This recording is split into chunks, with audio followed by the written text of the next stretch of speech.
Hey everyone, this is Jesse, and you're listening to a B-side episode of Set Lusting Bruce. On these special episodes, we step outside the Springsteen universe and shine a light on the artists, stories, and passions that bring people joy. Not every guest is a Bruce fan, and that's the fun of it. Today's conversation is all about music, memories, or creative spark that moves them. Every joy counts, and every fan has something worth sharing. So settle in, enjoy this detour down a different musical highway. Let's get started. Hello, everyone, and welcome to a brand new episode of Set Lusting Bruce, your podcast all about Bruce Springsteen, his music, mostly his fans. I am your host, Jesse Jackson. Joining me today in a B-side episode is my new friend Joey. We are getting off the Bruce train, though I'm sure he will come up as he often does. Welcome to the show, Joey. Thanks so much for having me, Jesse. Excited to be here. Yeah, why don't you tell us a little about yourself? Yeah, of course. So my name's Joey Register. I grew up in Rochester, New York, so not quite New York City, a little closer to Canada. Okay. I started making music at 15 years old, and really I fell in love with it. We always had music in the house growing up, not quite rap music. That's Yeah. just where things ended up leading me. And really just used it as a way to cope with feelings, emotions, and be able to use it as kind of an emotional outlet. And then ended up opening my own studio actually and used it as a way to let other people use it as their outlet as well. That's kind of cool. You mentioned not so much rap. Talk to me, what kind of music did you grow up listening to in your family? Yeah, so I remember my dad, he always used to listen to Horse with No Name and a lot of songs like that. Okay. And so my mom listened to a lot of classical music as well, was always on throughout the house. Yeah. And then, yeah, I always, growing up, a lot of my friends made music in high school, and I ended up, one of my great friends, he goes by Tyrek the Goat. He played basketball with one of my best friends from high school, and he ended up just taking me to the studio. He would pick me up after school, and we would go to the recording studio. And then I ended up making my first song with him, and then I really just fell in love with it from that point. What do you think it is about music that spoke to you? Yeah, I think it's the creativity of it, being able to, I think words are very powerful tools. And for me, being able to let out, I don't actually write any of my music. I just do takes in and out. So I record a bar or so at a time and really just see where my thoughts end up taking me. And it's very fascinating making a track end to end and then seeing what comes together and then being able to relate to it and being like, wow, this is something I was going through.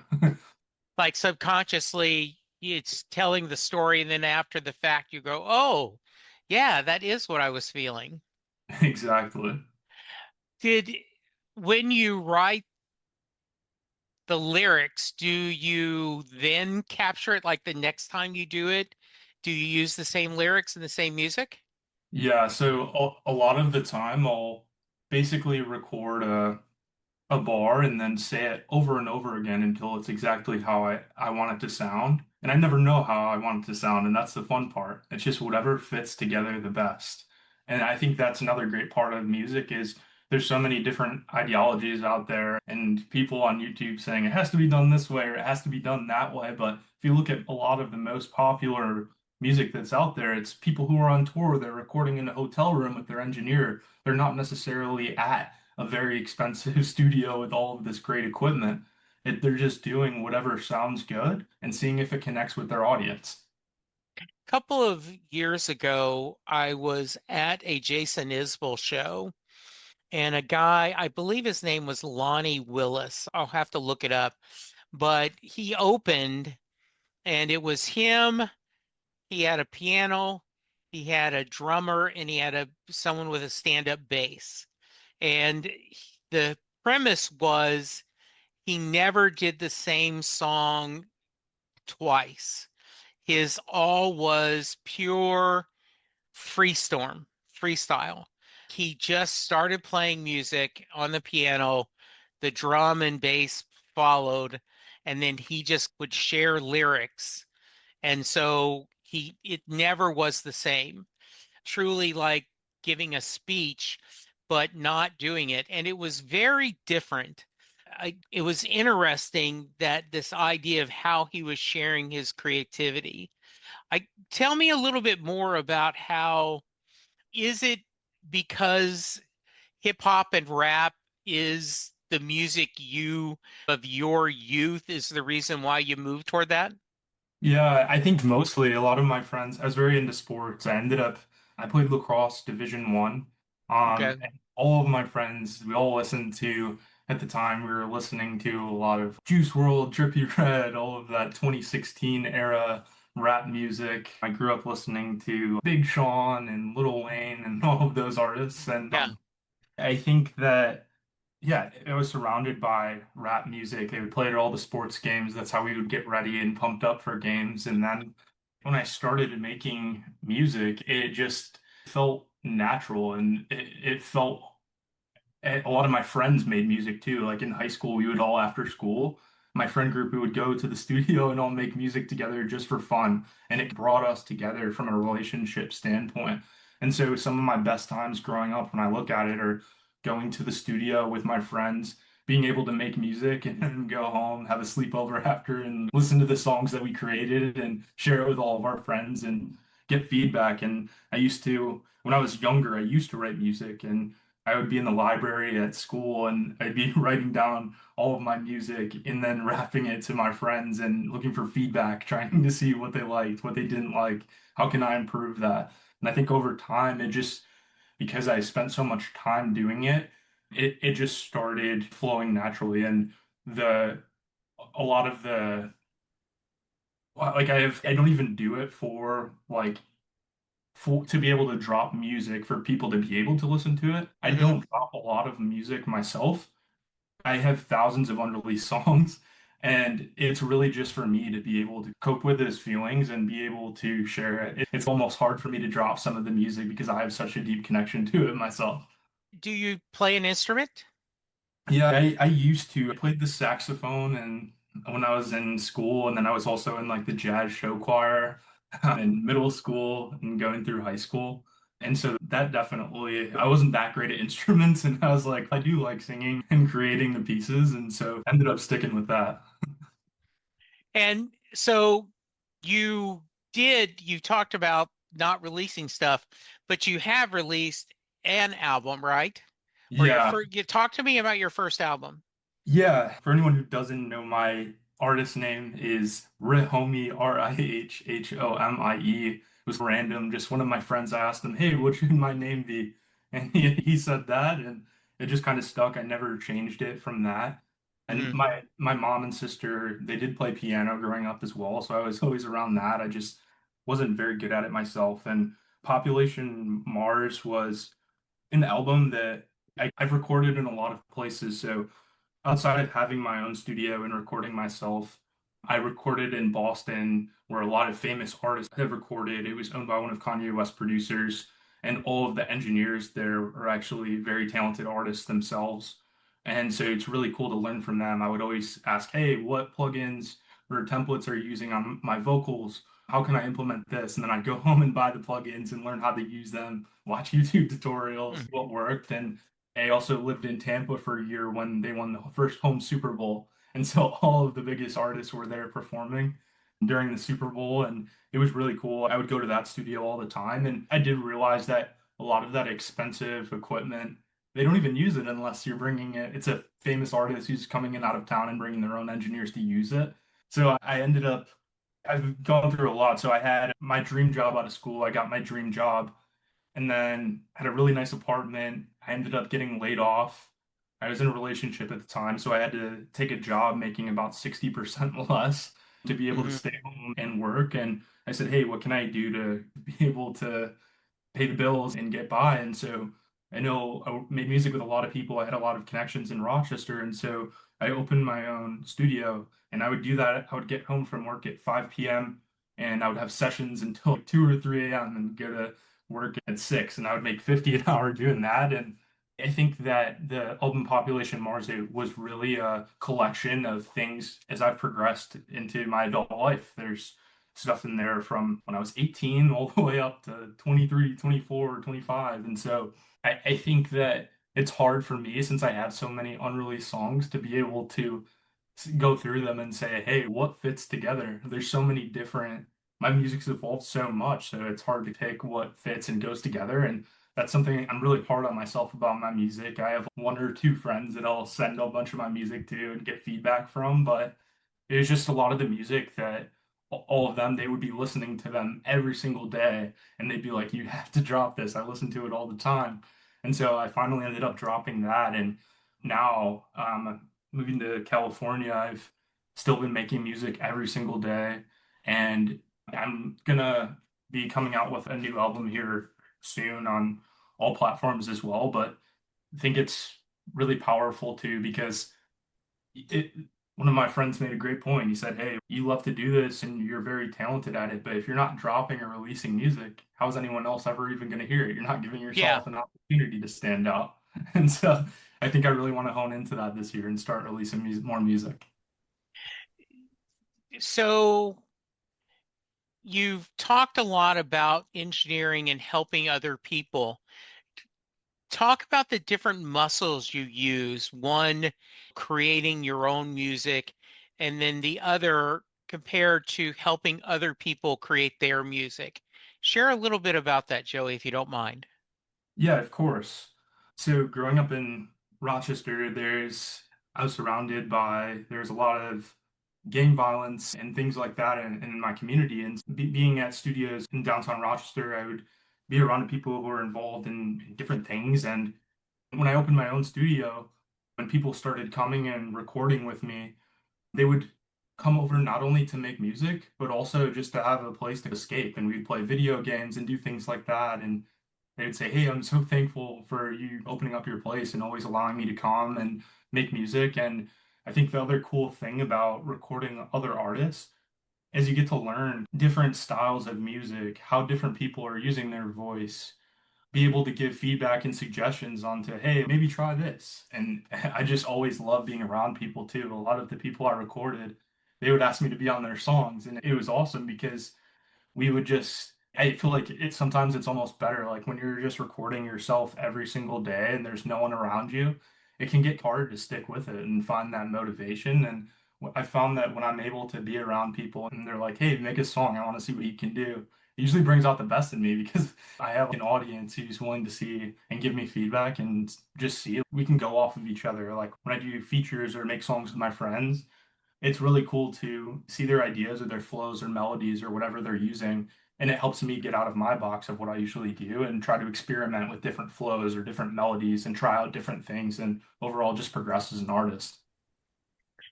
The so what how if you had to describe your music, what would it be? I would say melodic. It's Okay. definitely evolved a lot over the years. I get a lot of comparisons, my friends at least, to a Juice World or Kid Leroy, which are it's people I listen to. Drew a lot of inspiration from Ian Dior, the Industry Plant album. I listen to Aries, who's an artist who's more so like almost like an indie pop style of Yeah. music. And so that I really like making that type of music that's a mix between it's not necessarily your grunge hip hop or rap, but it's more you can. One thing I recently recorded in Chicago at an artist where G Herbo, Polo G record a lot of their music and worked with their engineers. An engineer who recorded Juice World said that one of the things I really like about your music and your style is I don't necessarily even have to know what you're saying, but I can feel all of the words. I don't even have to listen to it. You can interpret your messages in different ways, and I can still feel what you're saying. And so Yeah. I think being able to hone in on that emotional part, and really that's why I like being able to freestyle, is because I'm just letting out my emotions. I'm not going into a session with any intentions, especially because I don't have to pay for studio time. I have my own. So I can Yeah. just see what comes to me and really let out my emotions on the microphone and see what comes to life and hope that people can relate to it. So you talked about struggles of being an artist. Talk to me a little bit about that. Tell me, one of the things you said you wanted to talk about is that the idea of independent artists, what you're doing, and how talk a little bit about how the world is changing with streaming and content Yeah. creators and everything. Yeah, that's a fun one. It's super interesting because especially Rochester's not the biggest town, right? It's not a Yeah. Chicago and LA, San Francisco, and so it can be super hard to be able to get support and buy-in even from your own communities. And I think in Rochester, I've done a few shows out there, but it's just really hard because they don't have DJs that are super popular. They don't have promoters that are very popular. There's not many people going there to make music. And so there's kind of a thing where people will always feel like if they're talented, they have to move somewhere like in LA to get exposure. So a lot of the best artists in Rochester, they end up moving across the country to be able to build and develop those connections. So I think that's a really hard part about it is just not necessarily having the community resources around to be able to push things to have numbers comparable to artists in bigger cities. And then I think that music has really changed. Attention spans have even gotten super shorter. Everything's Yeah. short form content nowadays. And really, a lot of the artists who are breaking through, it's not necessarily the best quality music or the highest quality music. It's more so somebody who has a good brand, a good image, who is consistent in posting on social media, which has opened a lot of avenues.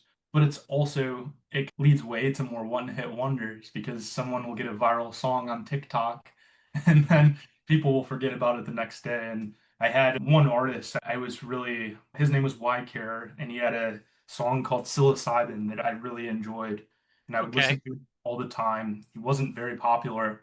I DM'd him on Instagram and asked him for his phone number and to talk about music. And he was like, "Hey, I'm gonna try this strategy on TikTok where I try like trending things." And he would do this thing where he would lip sync popular songs in the shower with funny things around it, and people would relate to it. And then he started doing covers of those songs. And he did a Noah Kahn Stick Season remix that got very popular, and he ended up getting millions and millions of followers on TikTok and Instagram. And he has 300 something thousand monthly listeners now from doing that. But he said one of the traps that he fell into was that yes, he did it where he has these listeners, but his fan base, he built it more so on what he was doing on social media. So they cared less about his music and they just wanted to see his clips or his videos. And so I Yeah. think that's a really hard thing that artists fall into is being able to build a fan base that connects to your music and find ways to be able to stick out to promote it where it's different and unique, but people aren't going to know you for that reason. They're going to know you for your music. So what's next for you? What do you want to do that you haven't done? Yeah, I think I definitely want to start dropping more music. I would like to kind of put myself out there more and start getting together. I live in San Francisco now and I just moved here a few months ago, so I think it would be cool to start going to local shows, local venues, connecting with local artists and potentially performing and just getting myself out there more because I don't really go out too much after work. I'm tired and just feel like making music and coming home. And I think the next thing for me really is I would like to eventually, I'm just at a point in my life right now, I don't have time for the engineering on the side, but I would love to eventually open up my studio to the public again, build a local fan base, start Mm. proposing, collaborating with different artists as well. I don't do that much since I moved out of Rochester, so I think collaborating with a lot of local artists would be something that I'd love to do in the future. Are you interested in doing a different kind of genre of music? Yeah, I experiment with a lot of things. I've tried doing kind of indie pop, alternative. There's an artist called Break Sense and Eric Doa as well who do like an electronic style of Yeah. rap. It almost bleeds into hop, and I really like recording on those types of beats as well. And really, I think that whenever you even my thing is that if people who record on the same beats and do those styles of songs, their fans get tired of it and they're like, hey, we want all of these songs sound the same or they're repetitive. So I always try to challenge myself to record on things that I normally wouldn't record on, try out, experiment with different flows, and then slowly start dropping and just see what people like and people pick up. One of the songs on Population Mars, Party in Boston, it was called, it was pretty different from what I usually record. And a lot of Yeah. people ended up saying it was their favorite one. And I also, it's interesting because when I dropped my album, I wasn't really sure what to expect. And it was kind of cool because it seemed like everyone had a different favorite song, which was like, wow, I must have hit the mark on this because there's a lot of things for different people on there. And that's how I like to do it. So I think that experimenting on different beats is huge to not limit yourself on, and it helps you just grow as an artist and be able to use those flows melodies and put them onto beats where it might not fit and create something that sounds truly unique. As you're continuing this, what's surprising you about your journey? Yeah, I would say surprising me is just that honestly that a majority of people I show my stuff to, they actually enjoy it. And in my last job, I show it to my coworkers and share it with them, send them unreleased songs. And one of my coworkers, Mitch, he was saying over Thanksgiving break last year, he was like, "Oh, I was playing your music at the gym with my wife and we were working out." And she was like, "Oh, is this a new Juice WRLD song?" And so I think stuff like that genuinely makes my day. And I think the other surprising thing is just seeing how big streamers podcasts are getting now, where it's almost like you'll bring a rapper onto a famous podcast or something like that, and the podcaster is more known and famous than the famous rappers nowadays. It's changed completely. All of these live streamers and people who have big fans with the youth and the audience, and I think that a lot of people just don't listen to music as much anymore, and they don't idolize artists in the same way that they did back then. And that now, when you have, I think that people genuinely crave access to their favorite celebrities, to their favorite people. And with the streaming life, people are live streaming their whole days, what they're doing, whether it's going to the grocery store or doing their makeup, and they can follow them, know their personality, know who they're connecting with, and almost make it like a live television show. Whereas in music, you have a lot of artists who are trying to do that, but it's just not connecting the same. But then you have the artists like a Playboy Cardi who's not been going on podcasts, not doing anything like that. And his mystique and because people don't know so much about him, that's what draws them to him. Because he'll come out with a completely different flow, not drop for 3 years, no one's seen him, what he's doing, and then he'll drop with a completely different voice. He used a baby voice on his last album and then did a feature on a Travis Scott album with a deeper voice. And people were like, oh, I wonder if that's what he's going to use on his next album. And it gets people talking and wondering. So it's interesting because it's almost like a lot of the artists that are trying to do this streaming podcasting thing now, it's not really working that well because they already go to their favorite streamers for that. They don't need to see an artist do a podcast. But what's really sticking is the people who are having a level of mystique. So it's very interesting just to see where music has turned within the last 10 years or so. Yeah. So if someone wants to find your music, what's the best way to find it? Where do you go? Yeah, so on Apple Music, Spotify, or YouTube, if you type in Rihhomie, Rihhomie, Population Mars, that'll bring up my last album. And I'm actually going to schedule a single for release, which will be super cool coming out hopefully Okay. next month. And then, yeah, I have my album done. I'm just trying to figure out.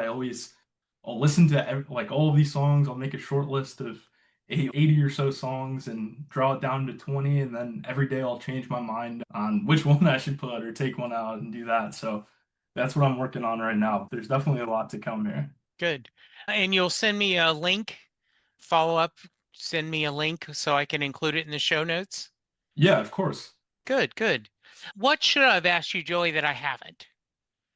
I would say one thing that outside of music that I've really been drawn to lately is kind of spirituality and faith. S- And Tell me a little bit about that. Tell me about your journey.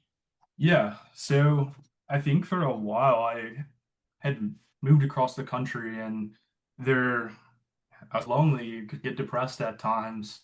And so I started doing a lot of research just on how to get rid of those kind of feelings. And words are very powerful. And it's funny because my mom, she's super big into that, which is I think why I'm getting into it now as I get older. I used to think it was dumb, but she would manifest every day and write in her journal, I want to live by the water on the lake house, and she would write that every day and like all of this stuff. And she ended up doing it and it came true. And a lot of the time she'll say, "Oh, I wish I would hear from one of my kids." And then as soon as they do, we call. And so it's little things like that that are just funny to pick up. And I think that your thoughts and what you let control your day is very important because you can tell yourself every day, "Oh, I just don't want to do this, or I just don't want to do that."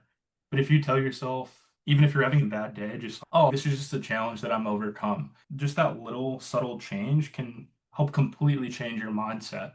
And you might not even know it, and you'll end up feeling better. So I think that's one thing that I've really been trying to get better at. I find music very spiritual, and often songs speak to me in ways that at times scripture doesn't even speak to me as much as songs. And I think that's, as an artist, that's important for you to remember, Joey, right? Is you're sharing, when you share part of yourself, you never know how that might touch someone, correct? Yeah. Yeah, correct. I'd say that I've been trying to be more mindful of that because I go back and I'll listen to some of my songs and they're just dark. If I was Yeah. going through a bad time or something like that, it's almost hard. I won't even send it to my friends because I'll be like, wow, I was really having these thoughts. And so I've been trying to get a lot better at a lot of the new stuff that I'll be releasing. It'll be me more mindful and aware of kind of what I'm talking about, what messages I'm looking to spread, and hopefully something that's super relatable to the masses as well. And I think that having the structure of a song, you have a catchy hook, you have a verse, you have a catchy hook that comes back. That's really what I've been trying to focus on. And I think I've always had really good hooks, but really making the verses more impactful. Sometimes I will jot down notes on my verses and what do I want to incorporate in Mhm. there. So I'm super excited on that. And I think sometimes also sharing when you are going through darkness can help other people feel, oh, I'm not alone. Other people have felt that way. And sometimes by sharing that, it will actually help you feel better, right? That kind of sharing trauma takes away the power of it because it shines a light on it. Definitely. I agree with that. And there's also a lot of songs that may be really dark songs, but they're on happy, positive, uplifting beats. Yes. And it's super And funny. it is always fun when an artist does that. I love that sometimes the that transition, right? That of sad lyrics but upbeat melody, or a upbeat lyrics but a sad melody, can that sweet and sour, that mix of it can make it really creative. Yeah, it's interesting too because it opens doors for you in a way because there's people who will like it because it's just catchy or oh it's Yeah, just sounds so great, but they won't really pay attention to what you're actually saying. yeah, So you'll have the other people who are like, oh wow, actually talking about this, or they'll yes, actually feel that on the yeah, beat. You can invoke different feelings to different people based on how they're feeling at the time, and it's a really interesting concept. absolutely. This has been so much fun. I really appreciate it. I'm going to look forward to listening to some of your music. I'm looking, be sure and send me the link. Before I get you out of here, though, I got to ask you the Mary questions. Jay Armstrong is an honors English teacher, now retired, but he lives in the Philadelphia area, and when he was teaching, he would give his students the lyrics to Thunder Road by Bruce Springsteen, and he would ask his class to listen to the lyrics, read it as if a poem, and then say, do you think Mary gets in the car? So, Joey, that's your question. Do you think Mary gets in the car at the end of Thunder Road? I actually listened to it before this podcast and looked through the lyrics. I don't think that she got into the car. Okay, tell me why. Throughout his lyrics, a lot of it is referring to the hope of Mary. And I haven't listened to Bruce Springsteen a lot growing up. Yeah, And so it was super interesting to listen to and how people could form opinions on the song in different ways. yeah, But he says she dances across the porch as the radio plays, the door open, but the ride ain't free. yeah, Your lonely words I ain't spoken. What else can you do now except roll the window down and lay back your hair? But then when he says, "So Mary climb in," after that point, it refers that she's not actually in the car yet. A Right. lot of the things that he's saying are referring to Mary as a hope or idea, wishing when he's talking about all of the people who have been with Mary before. Yeah. It's almost his kind of thoughts of, as an artist, in my perspective, Mary might not even truly be a real girl that he's referring to. Mary could potentially be just the concept of love and being able to find love and find yourself and being having burned bridges before, maybe not doing the right thing, but just searching for that kind of feeling. And it's having Mary be named specifically is interesting because it can make the listener of the audience be able to relate that to a certain person in their life. And Yeah. so it's easier to be able to understand that than just an actual feeling, but naming it to a specific thing. A lot of the things, even when people are talking about in music, it can be a lot of the time it's something I'm saying, it might be like a metaphor for something else, and you do a whole song based on that concept. So that's just my idea. I think that's a great answer. That you are not the first person that has said Mary doesn't exist, or possibly she doesn't. So, yeah, wonderful answer, Joey. Great job. Thank you, my friend. I appreciate your time and energy. Send me a link and I'll make sure it's included. Wish you a lot of success. And when you've got a new album, come back, okay? Fantastic. That sounds great. Thanks so Yeah, much, so Jesse. tell people how to reach you. Are you on any social media? You got a website? What? Talk to me. Yeah, so I actually have a rap dedicated Instagram that is itsrihhomie. So itsrihhomie. And I post a lot of things from, used to post a lot of my studio sessions, the people I'd be working with. I'm always recording snippets of my unreleased music on there. And Let them know what you think. And Joey, thank you so much for joining me. Listeners, be safe, be kind, and we'll talk to you soon. Goodbye. And that's it. All right. Thank you, buddy. yeah, thank you so much. That was fun. It was a lot of fun. Great job. I So appreciate this it. Thank you so much for listening, for being part of this journey. Your support means everything. If you've got thoughts, feedback, or just want to say hi, drop me a line at setlustingbruce@gmail.com. I'd love to hear from you. The podcast has its own Facebook page, Set Lusting Bruce, and Set Lusting Bruce on Twitter, aka X. I am at Jesse Jackson DFW on Twitter and would love for you to follow me. If you enjoyed the episode, head to your favorite podcast player and leave the podcast a review. Hopefully a 5-star one. It helps others discover the show and keeps the boss's stories flowing. Tell another Bruce Springsteen fan about the podcast. Share it on your social media. The best way for people to learn about Set Lusting Bruce and the stories we're capturing is through word of mouth, from one fan to another. For now, keep hope alive, and I'll see you further on down the road.